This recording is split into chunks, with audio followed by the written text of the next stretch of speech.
Well, we have another Pacific storm coming in. They'll be stronger and more plentiful here once we get past the new year.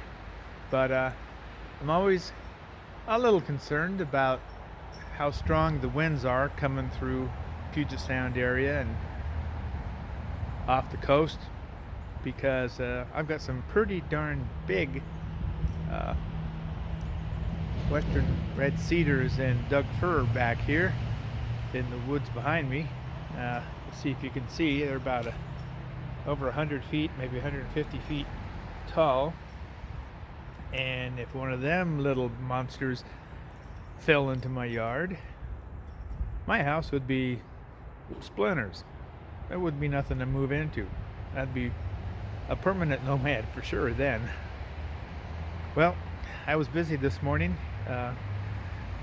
going over a state map of Washington State, figuring out where all the state parks are I'd be interested in visiting this winter season. And as usual, I did my research and typed up a plan. I divided Western Washington into three sections: Washington Coast, Central Puget Sound, and Northern Puget Sound with Admiralty Inlet and the San Juan Islands area. So those are the three sections as far as Western Washington is concerned that I've divided the state parks into. So now I have to decide, well, do I want to do this by section or do I want to mix it up back and forth? I think if I mix it up going back and forth, like between the coast and Puget Sound, that's a whole lot of driving and a whole lot of fuel.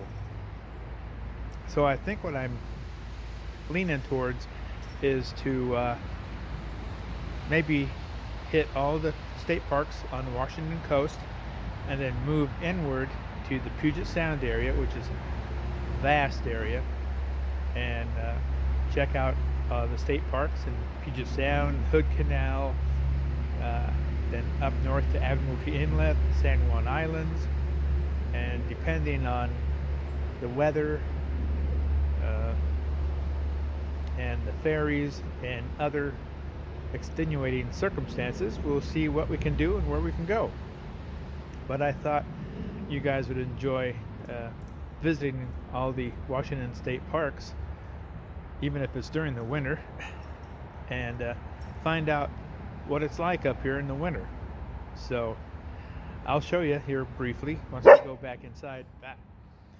Kate and Sarah want me to throw the toys and play. You know, they don't care if it's driving rain out here or 60-mile-an-hour winds. They want to play. They could care less. They got their fur coats on. So anyway, see if I can show you some other big trees back here. You can see, like, we got some big trees back here. And since I've lived here, I've had almost one a year because of the large windstorms and that we have through this area in the winter, blow down and crash into my backyard, wiping out my fence, putting a nice dent in the patio cover, which is about 100 feet from the back fence. So that'll give you an idea how big some of these buggers are.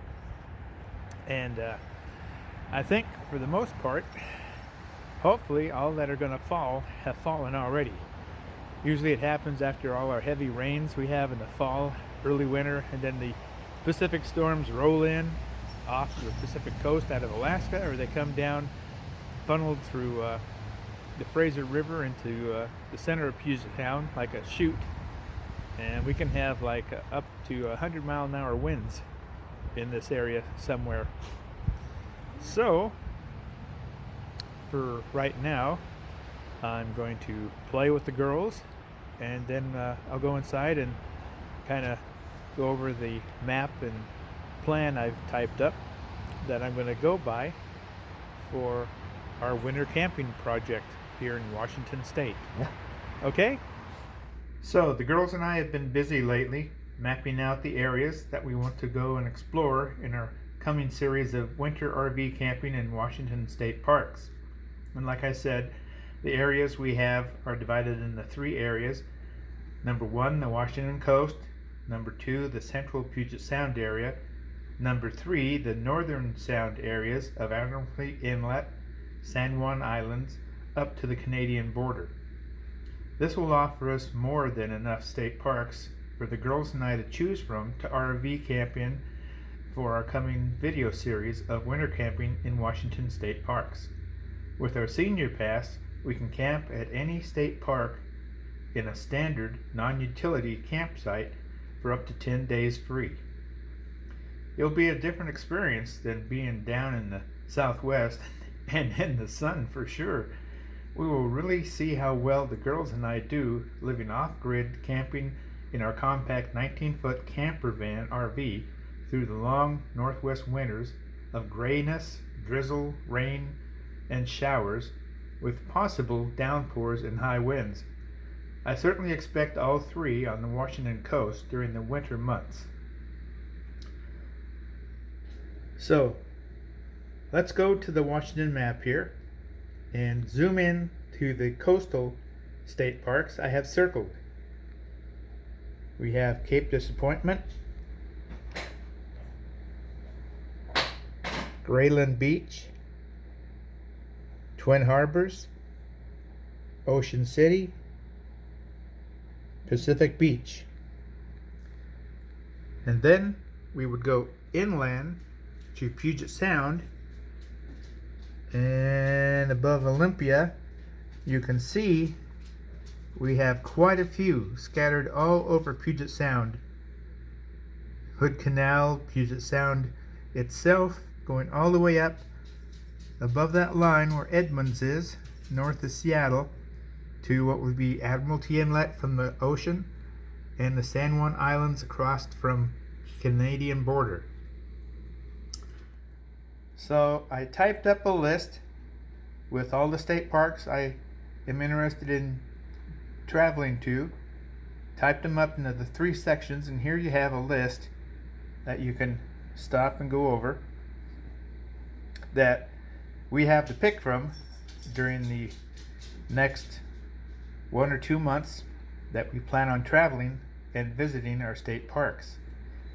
We'll be making a video of each visit to each state park to tell you what it's like, show you the campgrounds and the locations. And hopefully we won't get blown off the campsite or a tree fall on us or something else happen, since we do have stormy winters up here. Damp, wet, cold, and windy. Well, that's it for me.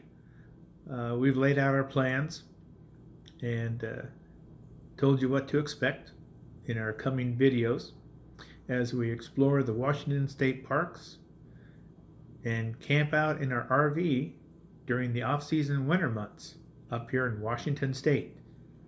So if you're a lover of storms and rain and such, hopefully we'll have plenty to show you.